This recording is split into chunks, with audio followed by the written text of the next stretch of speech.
girl and me know that our love will last forever.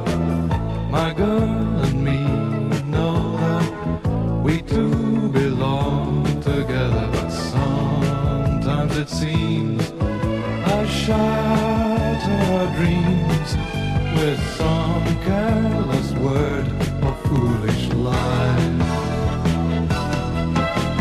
Me and my girl, we've got each other, whatever life may send us. Me and my girl, we've got each other, however life may bend us. Sure, we'll see tears fall. Love never was all rainbows, but there'll always be me and my girl and me. Dad, why do you get so many Sunday papers? I'm thinking of opening a fish and chip shop. I always enjoy reading the adverts in the magazine sections. Is there ever anything else in the magazine section?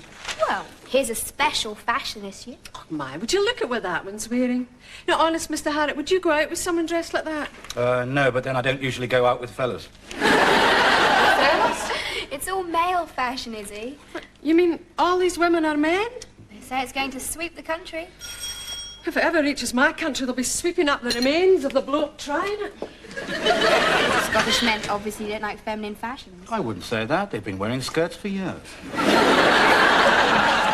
Harrington. Hello. Pinky, you're up and about early. Well, I need your advice. It's all a bit tricky, really. Well, actually, it's dashed awkward. You see... Lovely flowers, Pinky. What? Oh, yes, do you think so? Jolly good. I'm not much of a judge of these matters, but do you think your Gran will like them? Oh, you meeting Mrs. Crescent, then? Ah, well, this is where we come to the crux of the matter. Do you mind if I pace up and down a bit? It helps me concentrate. Now, you pace away, Pinky. Thank you. You see, I've known Nell ever since, when was the Festival of Britain? Early 50s, I think. Oh, as recently as that. Well, at the time, she was in the process of divorcing her husband. And she needed a bit of squiring. All above board, you understand? Oh, of course, Pinky, yes. I mean, in my day, if a chap fancied a girl, there was no need for any of this clutching and fiddling. We were chums, you understand. And in my book, chums keep their hands to themselves. Well, I couldn't agree with you more, Pinky. You see, I've been a bachelor very happily now ever since, well, ever since birth, come to think of it. But there has come a time when a chap really ought to settle down, don't you think? Well, you're thinking of popping the question to Nell? Provided I can satisfy you that my intentions are honourable. Oh, how romantic. And so, as you're the only relation she has, I thought you might like to ask about my prospects. That won't be necessary, Pinky. Everyone can see you're comfortably off. Oh, then everyone would be wrong. You're not, then? Oh, dear me, no. Nell is what I call comfortably off. Well, what are you, then? Me? I'm filthy rich. Well, I've got the place here in town, the place in the country, the villa in Capri, and a yacht permanently moored in Monte Carlo. I had no idea you were so rich. Well, neither had I, until I noticed how badly off everybody else is. So if you give me permission to marry your grandmother, I promise to keep her in a manner to which, well, quite frankly, she really isn't accustomed. Permission granted, Pinky, but I think you ought to remember that Nell is a very independent lady, and you should be prepared for her to say no. Oh, really? Mm-hmm. Oh, I thought I was rather a good catch. Oh, you are, Mr. Harrington. But some women prefer the single life. Yeah, that's true, Pinky. I mean, look at Izzy. Single and happy. I may be single, but who says I'm happy about it? No, Pinky, it's just that we don't want you to be too disappointed if she prefers things the way they are.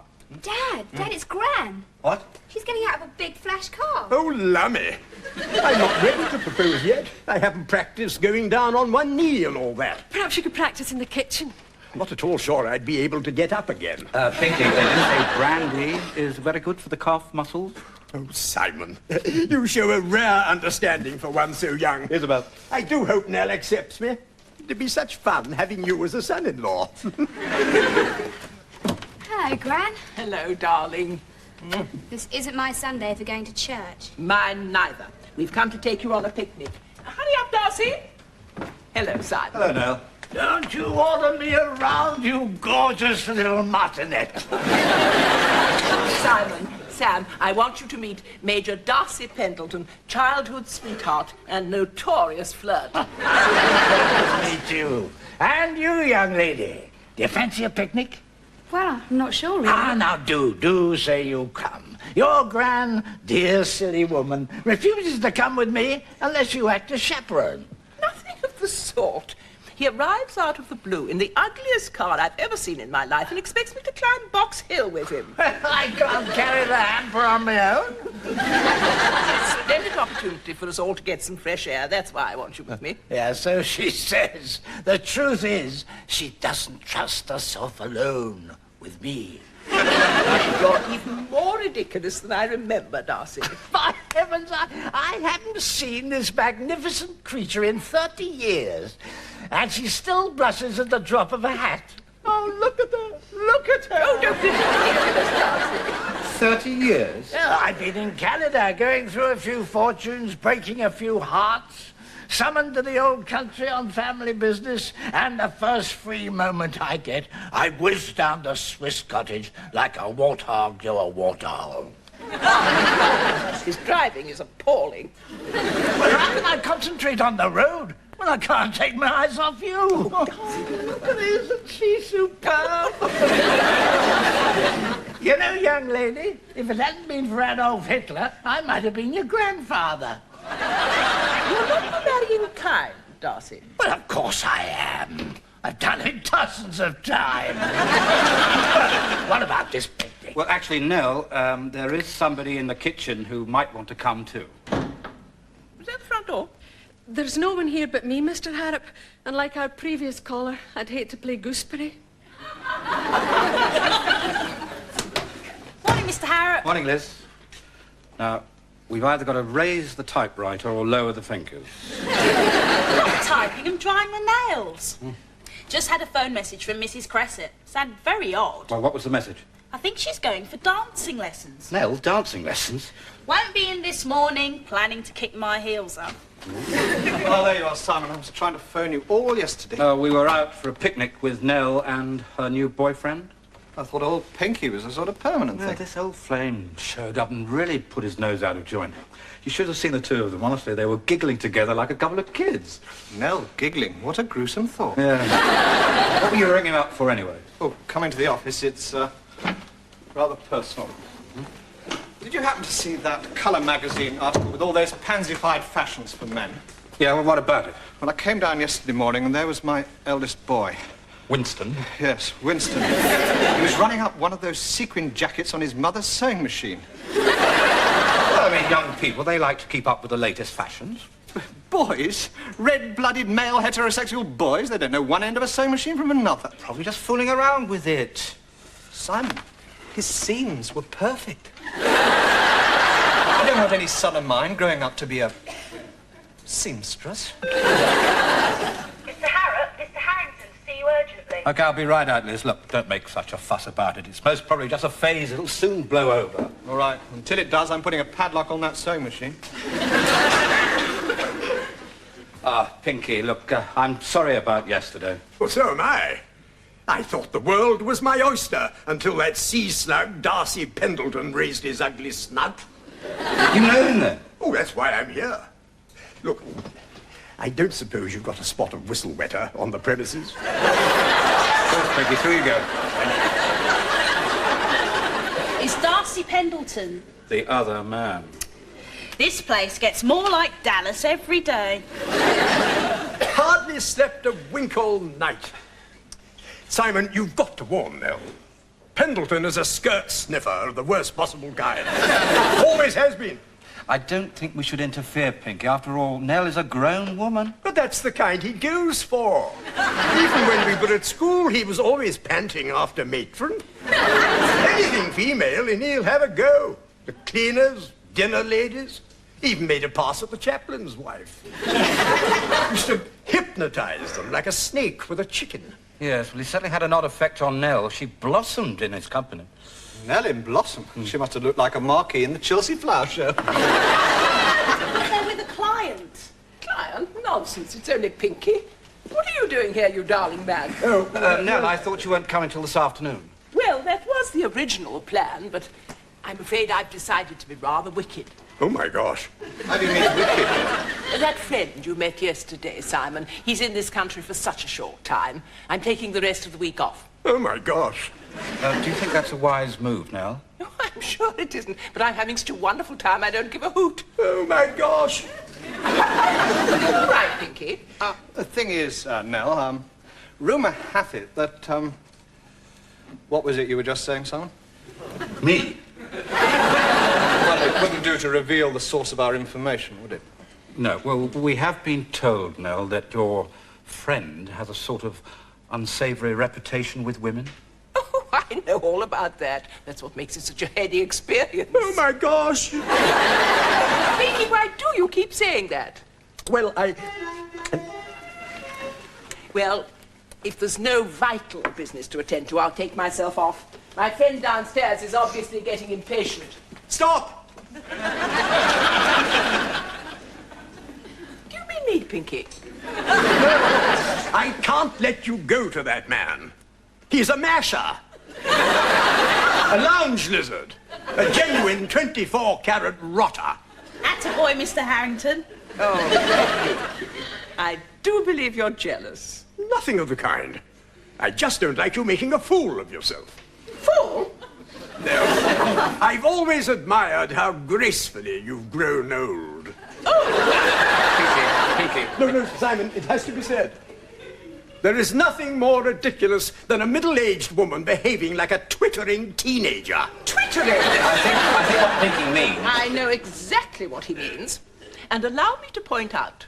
1, though not young, I am certainly not old.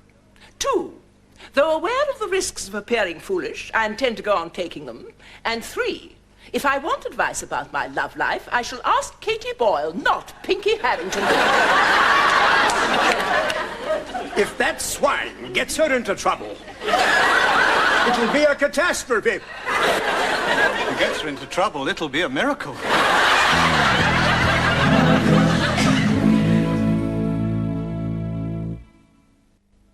Me and my girl, we got each other. This thing with Winston's even worse than I thought. I've just found out that he's dropped out of metalwork and extra games. Do you know what he's taking instead? What? Cookery and dressmaking. And that's why he's so handy with the sewing machine. I blame Muriel. All that weightlifting she does. Any child would be sexually confused if their mother spent more time with a dumbbell in her hands than a duster. I mean, I could understand if there was anything weak or effeminate about me. Well, I know I don't go in for the sort of spit and sawdust, mean, moody and macho bit, but my masculinity has never been in any doubt, has it? No, of course not. You're what I'd call quietly masculine. That's right. Quietly masculine. Mm. You don't think too quiet? Mm. Dad, that was Gran on the phone. Oh, she's still there? No, it was really difficult to talk. There was so much noise. Well, where was she? I don't know, but it sounded like a disco. Mrs. Crescent at a disco? Well, what did she want? She just said that she couldn't take me shopping at the weekend. Darcy's driving her somewhere. Off a rocker by the sound of it. Very unfair to Mrs. Crescent. I mean, she's a perfect right to enjoy herself. I know, but a woman of her age, eh? Well, my Auntie Bella fell in love with her hairdresser when she was in her 60s. Of course, she denied it at first, but no woman has blue rinses 5 days a week. What happened? Actually, they got married, even though there was over 30 years between them. Of course, he left her after a couple of years. But the point is, my Auntie Bella enjoyed every minute of it. In fact, in the end, she said there was only one thing she ever regretted. And what was that? No more free blue rinses. I appreciate the lunch, Simon, but what I want is a solution. I mean, I want to have grandchildren. I want the name of Yeats to live on down the corridors of history, not stop short at some pansy in a sequin jacket. Have you talked to him about the birds and bees? I'm afraid I funked it. Why? Had the feeling he knew more about it than I did. Hi, you've just missed Mrs. Crescent and the other man. What did they want? Well, they made a couple of phone calls, and I know you say I shouldn't listen in, but they were acting rather mysteriously. I couldn't help myself. Shame on you, Liz. Yes, shame. What did they say? The first one was to the Vicar of St Albright's Church, Little Barford. What do they want with him? The plane from Heathrow has an earlier departure time, so could the ceremony be put forward half an hour to 10:30? What ceremony? They didn't say. But Saturday morning's a popular time for weddings. Weddings? No, just a minute. Don't let's jump to conclusions. For all we know, it might be a funeral. Oh, I don't think they're planning to bury anyone, because then they phoned Heathrow to double-check the plane time. And? Mr. and Mrs. Pendleton are booked on the 1 o'clock honeymoon flight to Torremolinos. I'll get it. Wonderful news, Simon. What? Nell's not getting married? No, it's about Winston. I had that little chat, you know, about the birds and the bees. Yeah, so what happened? He did know more than I did. It was really very interesting. Did you ever... Look, none of that's important now. I found out why he's taken up cookery and dressmaking. He's got a big crush on the new female teacher who takes both courses. Oh. So you know what this means, don't you? What?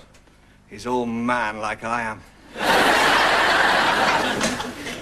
But Izzy, we can always drive down and surprise her. If your gran had wanted us at her wedding, she'd have invited us. Hang on a minute. Your Gran's not married to Darcy yet. But she will be in an hour's time. Oh, I don't know. I think... I've got a funny feeling we'll get a phone call saying she's changed her mind. Or she might even turn up at the doorstep. Hello. Pinky! I decided to be magnanimous. Hello. Hello, Pinky. How do you mean magnanimous? Well, I've been checking up on Pendleton. It turns out he's not quite such a rotter as I thought he was. So once he's gone back to Canada, I'll have another bash at proposing to Nell. Pinky, you can't. I shouldn't have been so jealous. After all, I mean, there have been a few relationships in my life too, you know. You mean? Female chums, yes. Oh, a long time ago, of course, but I still get the occasional Christmas card. Do you think Nell will understand? I should hate to ask Norma and Hetty to stop sending them. Well, Pinky, actually, after today, I don't think it'll really matter. Gran's marrying Darcy Pendleton. Oh, my gosh! Have some tea, Mr. Harrington. Tea? We've got to stop her. Now, come along. I've got the old Bentley outside. But we can't interfere. We very well can. That swine's already got a wife in Canada.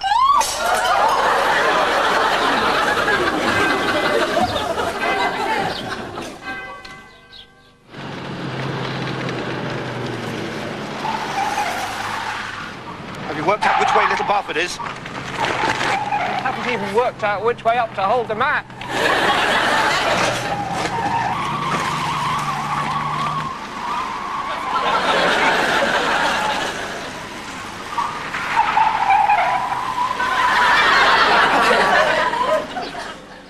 Dearly beloved, we are gathered here today to join...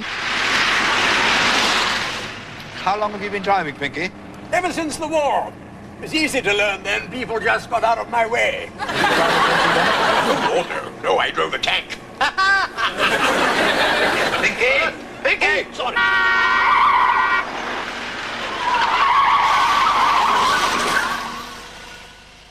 If any man knows just cause or impediment... What are you playing at, you stupid cow?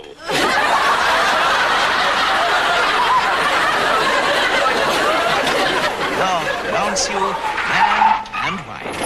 Oh, we're still in time. Oh, my gosh, the wedding march. Nell! Gran! Oh, I'm sorry about this, Darcy. I swear I never breathed a word to them. What the devil are you doing here? Nell, you've made a terrible mistake. He's got a wife in Canada. Well, I know that. I'd have brought her with me, but she didn't approve of the marriage. Neither do I. The damn scoundrel. None of your business, Pinky. Now, out of the way, here come the bride and groom. But we thought you were the bride and groom. Don't be ridiculous. It's Darcy's father who's getting married. I'll help you into that.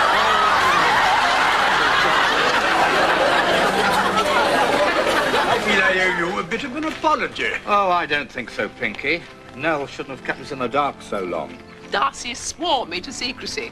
Let's face it, if your 90-year-old father was marrying a 35-year-old barmaid, you wouldn't want many people to know about it either.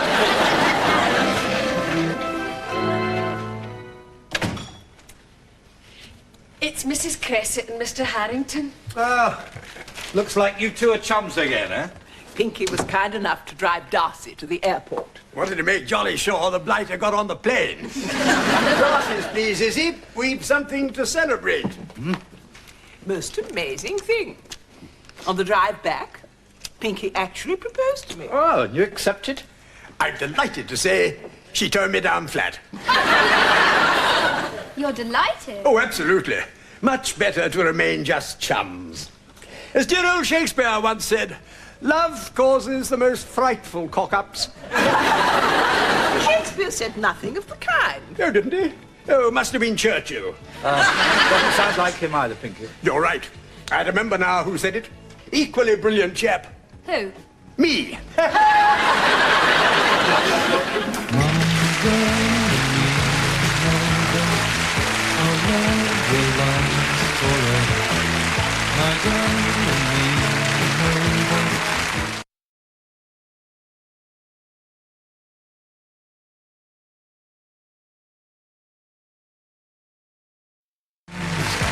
With some careless word or foolish line.